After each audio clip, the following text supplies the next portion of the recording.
I'm going to talk through the Homeric Hymn to Demeter with you, answering most of the questions that are on your question sheet.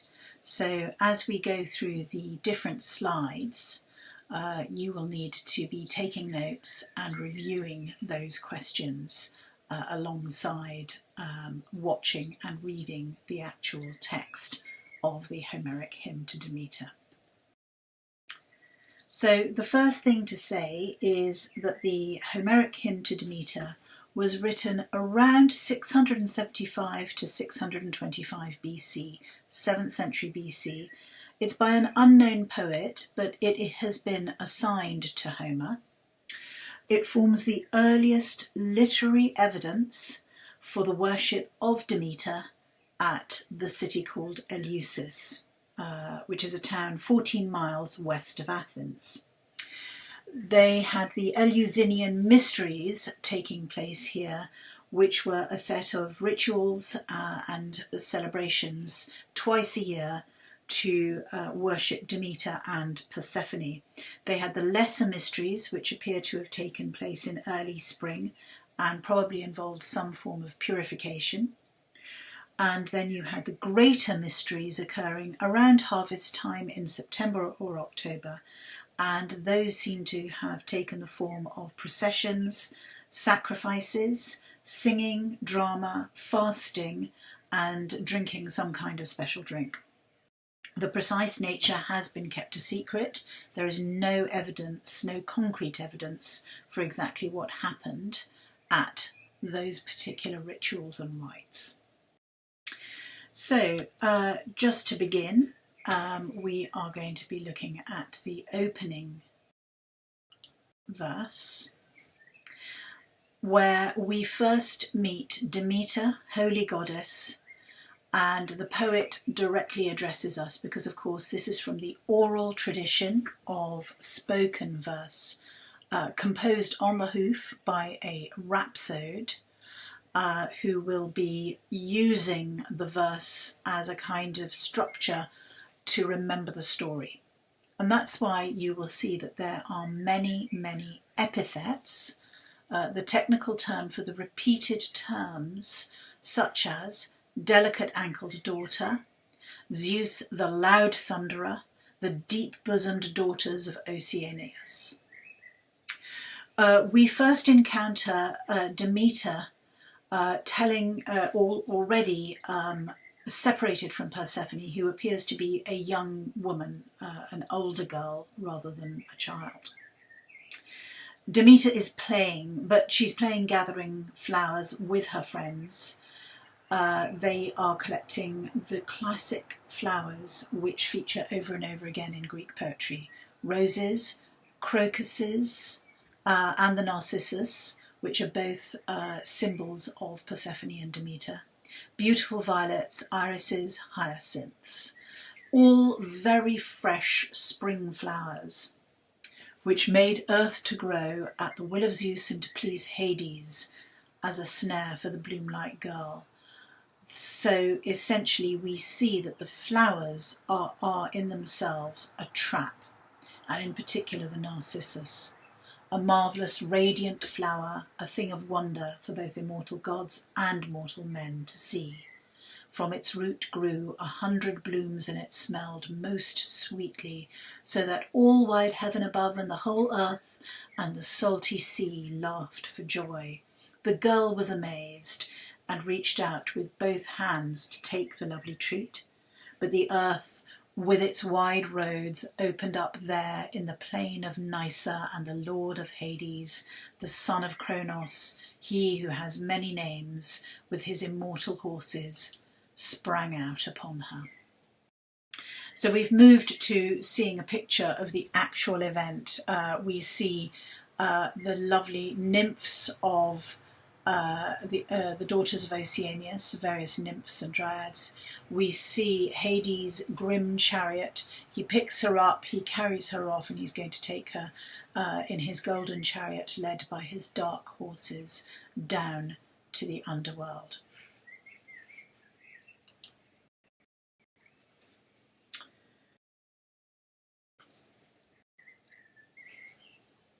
Briefly, we have an impression of the powers of Hades, and we have an impression of the powers of Zeus and Demeter.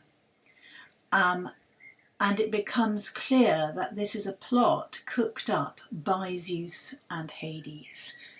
Hades has seen Persephone, he has desired her, and he has persuaded Zeus that he has a right to have Persephone as his wife. He seized her against her will on his golden chariot and carried her away as she wailed. Then she cried out shrilly with her voice, calling upon her father, the son of Kronos, the highest and the best. But not one of the immortal gods, nor one of the mortal humans heard her voice, nor even did the rich fruit-bearing olive trees. So nobody hears Persephone, except there are two eavesdroppers. The light-hearted daughter of Perselos, Hecate, with a bright headband, heard the girl from her cave, and also Lord Helios, Hyperion's bright son. They heard the maiden as she called to her father, the son of Kronos, but he, all by himself, was seated far apart from the gods inside a temple where many pray, receiving beautiful sacrifices from mortal humans. She was being taken against her will at the suggestion of Zeus by her father's brother with his immortal horses, ruler of many, host of many, Kronos' many-named son. So Zeus and Hades have decided together that they can snatch and abduct Persephone.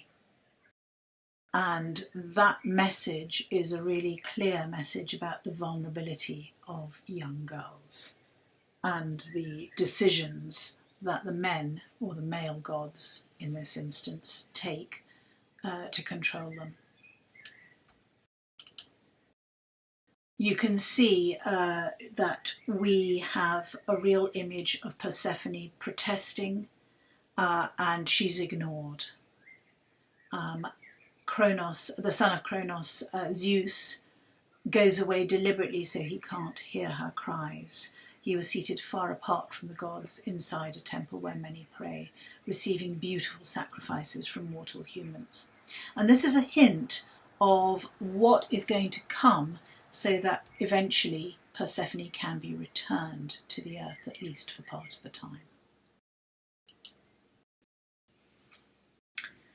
So long as both the earth and the starry sky could be seen by the goddess and the strong flowing fish-filled sea and the rays of the sun, she still hoped to see her dear mother and the tribe of immortal gods. So during this time her great heart was soothed by hope, distressed as she was. The peaks of the mountains and the depths of the sea rang with her immortal voice, and her revered mother heard her. So Persephone is looking up as she's hauled down by Hades, and she is still hopeful, and her immortal voice issues forth, and Persephone then cries, and Demeter, who we see here agonizing, hears her.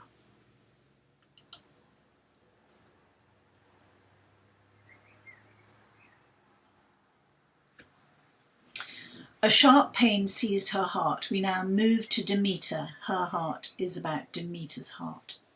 She tore off the veil from her own divine flowing hair with her own dear hands, hurled her dark cloak down from both her shoulders and sped off, searching like a bird of prey over land and sea, but no one would tell her the truth. Not one of the gods, nor one of the mortal humans, nor one of the birds of omen, messengers of the truth, came to her. Thereafter, for 9 days, the revered Demeter wandered over the earth with blazing torches in her hands. In her grief, not once did she take of ambrosia and nectar sweet to drink, nor did she bathe her skin in water, but when the 10th bright dawn came upon her, Hecate came to her with a torch in her hands. She came with a message and told her story, saying this. We're going to just pause here to discuss the signs of Demeter's grief. How does the writer emphasize her panic? And the panic is there with the wandering, sped off, searching like a bird of prey over land and sea. This really strong simile. And also she tears off her veil, she hurls down her cloak, and nobody is ready to tell her the truth. And in her grief, she fasts, she refuses to drink, she refuses to eat, she refuses to bathe. And these are classic signs of grief. And we also believe that they are elements of the mysteries at Eleusis.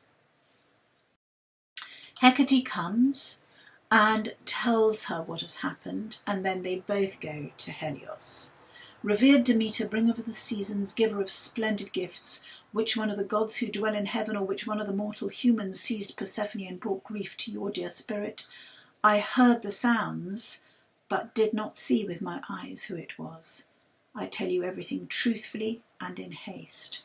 So here Hecate knows that Persephone has been abducted, but she is not yet certain of whom. So spoke Hecate. She received no response from the daughter of beautiful-haired Rhea. Instead she sped off with her, holding blazing torches in her hands. They came to Helios, the watchman of the gods and men, stood in front of his horses, and the divine goddess asked, this is Demeter, Helios, respect me as a god to a goddess, if ever with word or deed I have pleased your heart and spirit. The girl born to me, my sweet offspring, glorious in form, I heard her cries resounding through the barren air, as if she were suffering violence, though I did not see it with my own eyes. But you look down through the bright air on the whole world with your sunbeams. So Hecate and Demeter realise that Helios could have seen exactly who abducted Persephone. Demeter begs Helios, tell me the truth about my dear child if you have seen her. What god of mortal man has taken her from me by force, against her will, and gone away? So she spoke. The son of Hyperion answered with these words, Daughter of beautiful-haired Rhea, Lady Demeter, you shall know the truth, for I stand in great awe of you and pity you as you grieve over your delicate-ankled daughter. No other of the immortal gods is to blame, only cloud-gathering Zeus, who gave her to Hades, his own brother, to call his blushing bride. Into the murky darkness he carried her off with his horses, as she screamed wildly, But goddess, stop your great lamentation. You must not uselessly hold on to terrible anger. It is not shameful to have, of all the immortals, Hades, ruler of many, as a son-in-law, your own brother and kin, and for honour he got his third when the world was divided in the beginning, and dwells with those whose ruler he was destined by lot to be. So saying, he called to his horses. At his rebuke they swiftly drew the speeding chariot like birds of prey. So once again we have this menacing image of the birds of prey. First it was Demeter, now it is Helios and his horses. And we see here that Helios is essentially on the side of Zeus and Hades, who've made this decision without consulting their sister about their niece. Well, in fact, in Zeus's father, of course, case, her father. So essentially, Zeus, as the father,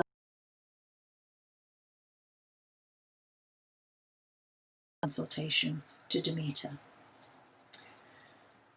We see here that this relationship has not been clearly thought through by Zeus and Hades. They've not thought about it. It's an impulse. I think one of the things you need to think about here is just how comforting Helios's words are. He suggests that Hades would be a good person to have as a son-in-law, and reminds her that he is lord of a third of the world. And one of the interesting things that we see in myth, and in particular in Greek and Roman myth, and then also in subsequent religions, is the pattern of three. We have heaven, ruled over by Zeus. We have the seas ruled over by Poseidon, and we have the underworld ruled over by Hades. And again, we see the pattern between Persephone's journey. She is able to go to Olympus, the home of the gods. She is able to wander happily on earth as an immortal being, and she then navigates the world of Hades. So she is able to cross through these three areas. And one of the features of this particular myth is that idea of the bridge between the different parts of the world.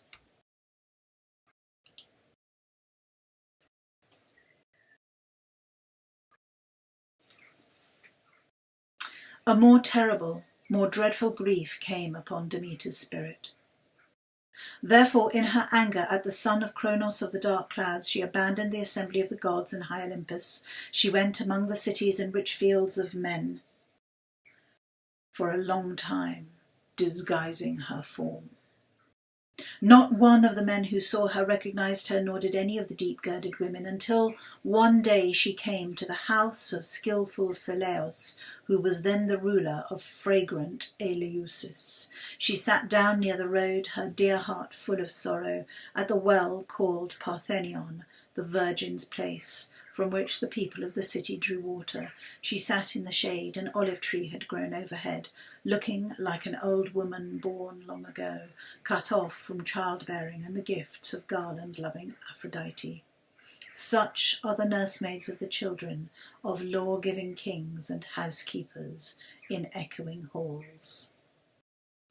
So here we have a really clear indication of Demeter's importance, both in terms of fertility, but also in terms of the people who keep the household running, the nursemaids of the children of lawgivers and the housekeepers in echoing halls. It's really a clarification of the role of women. And interestingly, Demeter is depicted as aging and being beyond past childbearing. So it's emphasising the usefulness of older women, their purpose in society, their function in society.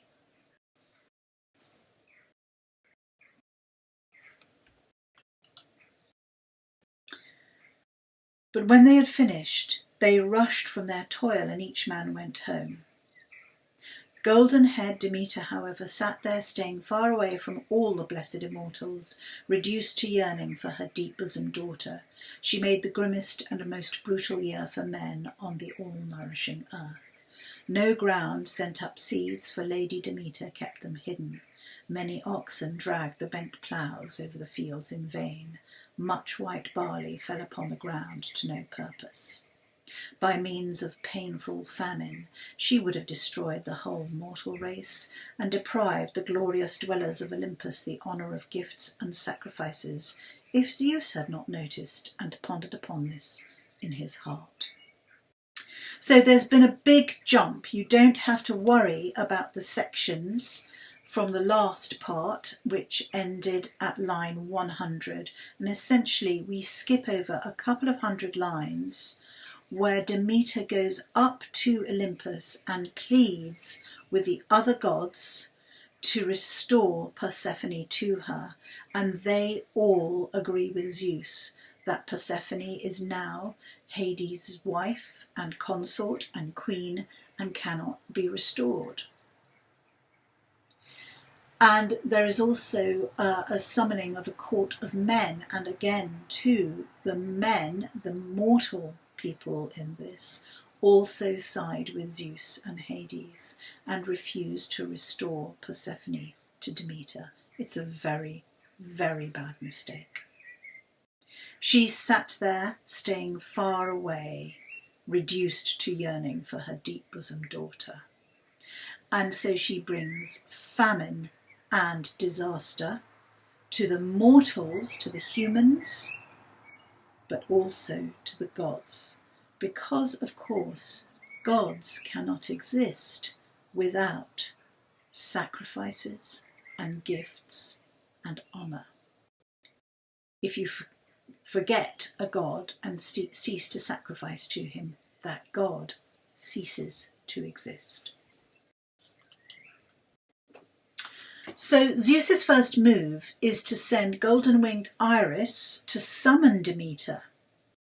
Zeus spoke, and she obeyed the dark-clouded son of Kronos and ran across the divide between heaven and earth on swift feet. She approached the city of fragrant Eleusis and found Demeter dark-veiled in her shrine and addressed her with winged words. So Demeter has been at Eleusis. She's tried going to Olympus and summoning the gods to her side, but that's failed. So she's returned to Eleusis and asked men, and they too have been inadequate. So now Zeus sees the consequences of his actions and his decision to allow Hades to kidnap Persephone. And he sends Iris down to Demeter in Eleusis. It keeps on being referred to as fragrant Eleusis, and this is thought to be a reference to the rich scent of meat being cooked following on from the process of sacrifice. Demeter, Father Zeus, whose wisdom never dies, orders you to come back to the family of everlasting gods. Go and do not let my message from Zeus be useless.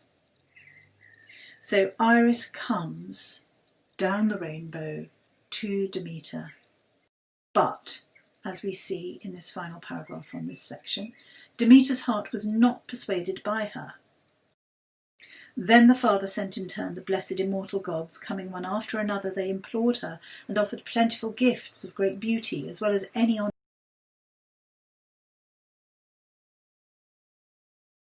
as she raged in her soul.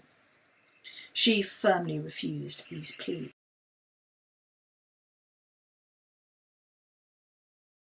Unseed before she saw with her own eyes her fair-eyed girl. So Demeter is absolutely resolute. She can't be persuaded by promises of beauty or honour or respect from the other gods. It fails totally. All she wants is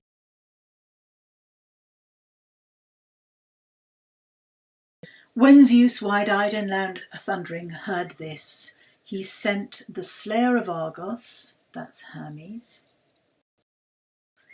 with his staff of gold to Erebus. And I chose this particular picture of Hermes from the 14th century because he's got his gold staff there. He's with Pegasus, the winged horse, and he's in front of a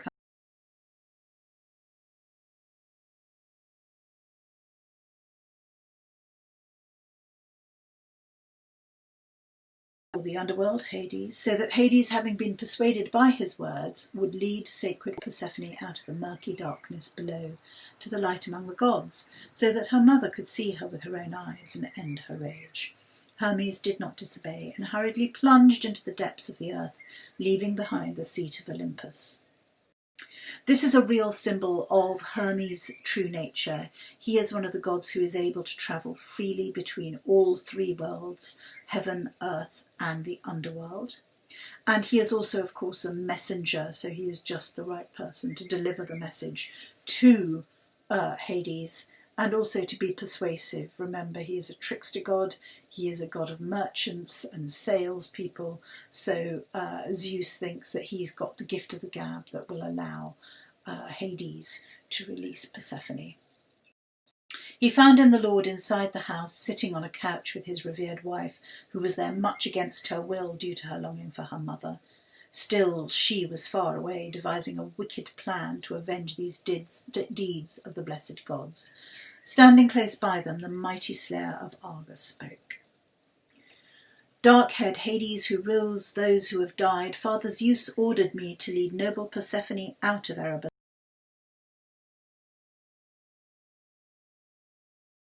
against the gods. She is devising some great scheme to make the feeble tribe of earthborn men perish by hiding seeds below the ground and thus bring an end to worship of the immortals. Her anger is terrible, and she does not even spend time with the gods but sits far away in her fragrant shrine at Eleusis with its rocky city. So here we see the nub of the issue, that Demeter is planning the destruction of the human race which worships the gods. and that would bring an end to the worship to the immortals, an end to their gifts, an end to the sacrifices. Hades smiled grimly, but he obeys Zeus. Swiftly he ordered skillful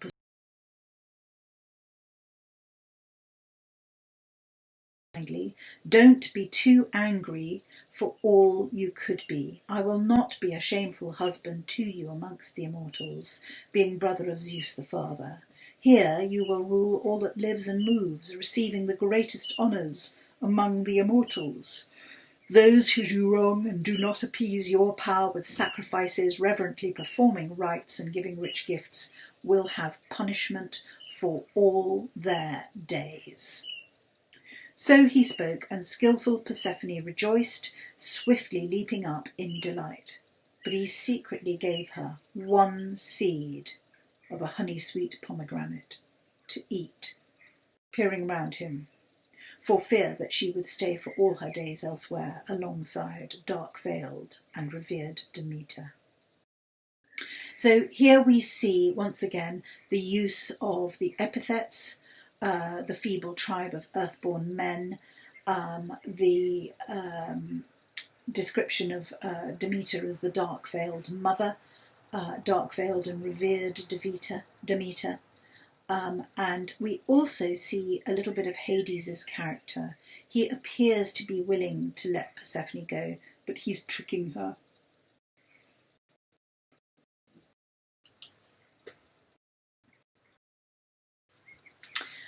Hades, the ruler of many, yoked his immortal horses before his golden chariot. She, Persephone, got into the chariot also alongside the mighty slayer of Argus, that's Hermes, who, seizing reins and whip in his dear hands, dashed out through the hall. For him they flew eagerly. So we see here Hermes here, able to control even Hades' own immortal horses. Swiftly they accomplished the long journey. Neither sea nor the water of rivers nor grassy mountain peaks slowed the speed of those immortal horses. They sliced through the thick air above them as they went. He halted them where Demeter of the beautiful garlands was staying, in front of her fragrant shrine. So Hermes takes Demeter to Eleusis. On seeing them, Demeter eagerly darted forward like a Maenad down a thickly forested mountainside. And the Maenads, if you remember, are the worshippers, the female worshippers who can send themselves into a kind of religious frenzy in honour of Dionysus. Persephone, on the other side, when she saw the beautiful eyes of her own mother, jumped out of the chariot and left the horses behind to run and throw herself onto her, hugging her tight. She, however, holding her dear child in her own arms, suddenly suspected some trick in her heart. Grimly stepping back, she restrained her affection and spoke. "Child, you didn't eat any food while you were down below, did you? Speak out, don't hide anything, so that we both know. For if you have not, you shall come back from hated Hades and live alongside me and your dark-clouded father, the son of Kronos, honoured by all the immortals. But if you did eat, you will go back again to the depths of the earth to live for a third part of the seasons each year. The other 2 parts, however, you shall live alongside me.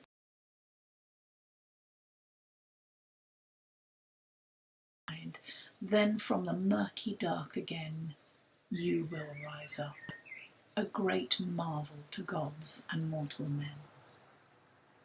Tell me how he snatched you to the murky darkness, and by what trick the strong lord, the host of many, deceived you."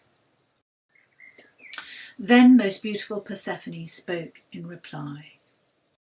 "When luck-bringing Hermes, the swift messenger from his father, the son of Kronos, and the others in heaven, came to me, bidding me to come back from Erebus, so that you would see me with your eyes and stop your dreaded rage and anger against the immortals, immediately I leapt up joyfully.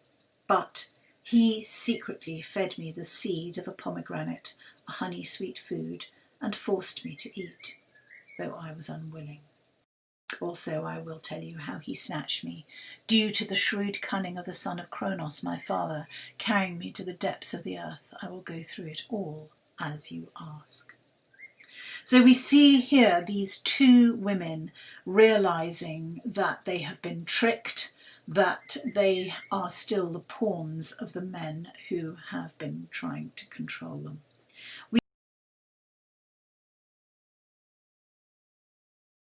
They are warm, they are sympathetic to each other.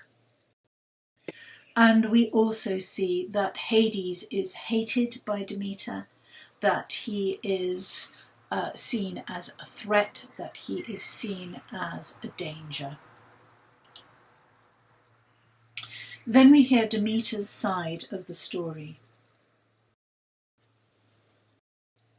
All of us were in a glorious meadow, Leucippe, Phino and Electra and Ianthe and Melita and Iake and Rhodea and Callirrhoe and Tyche and Ochirrhoe, like a budding flower, and Chryseis and Ianeira and Acaste and Admete, Rhodope and Pluto were there also, and seductive Calypso and the Styx and Urania and lovely Galazaura and Pallas who causes battles and Artemis who shoots arrows. So we see that essentially Persephone is one of the aristocrats of Olympus. She is with the daughters of other gods.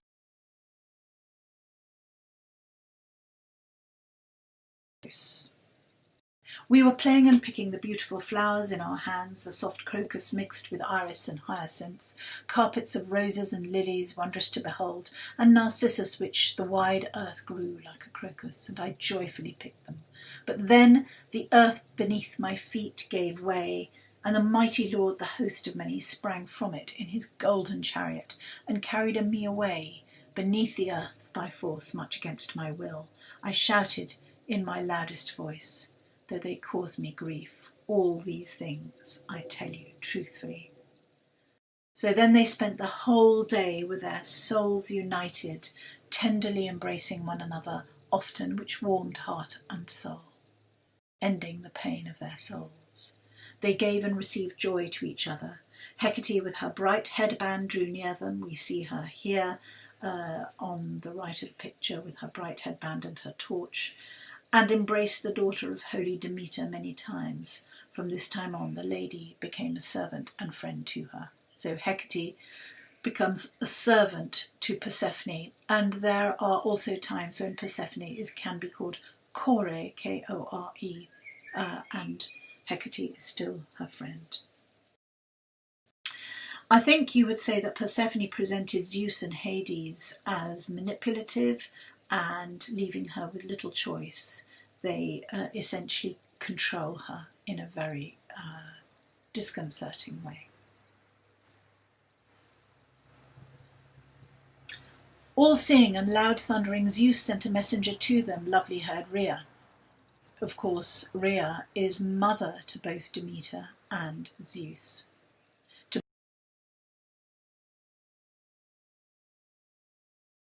For herself from the immortal gods. He nodded his agreement that as the years come around, the girl will spend a third of the year in the murky dark, but 2/3 of it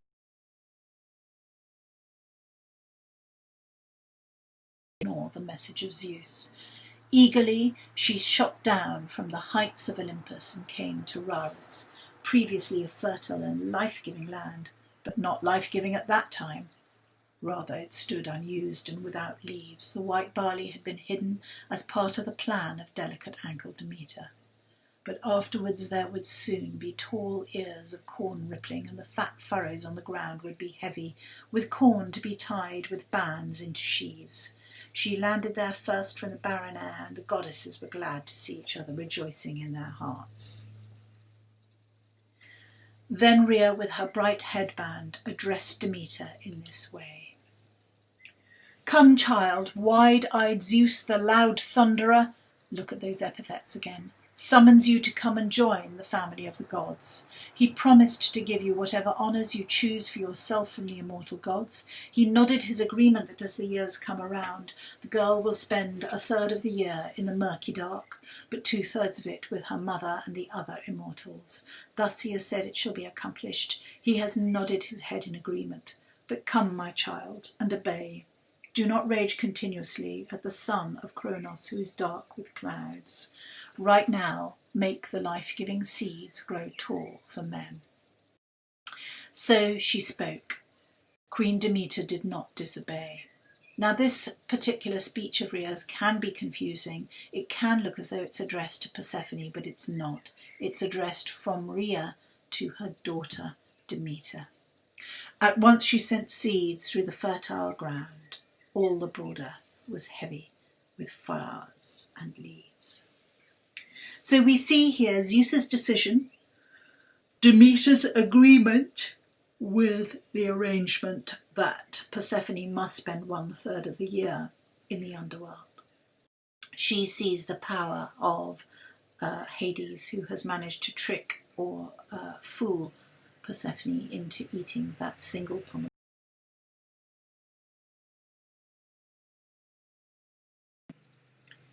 We see the eruption of beauty and the natural wealth of the earth coming back to life. We see the fertile ground, so that all the broad earth was heavy with flowers and leaves, a very evocative image.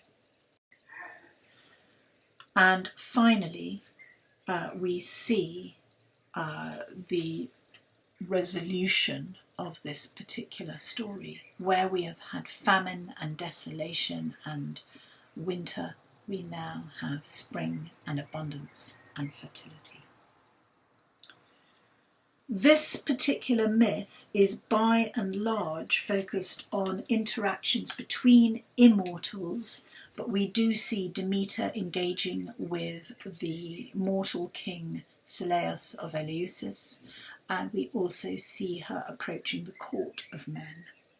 And you need to ask yourself whether the men themselves are on the side of Zeus and Hades or on Demeter's side. And finally, we have that ultimate question, the really key question. Why is this myth so important to the Greeks?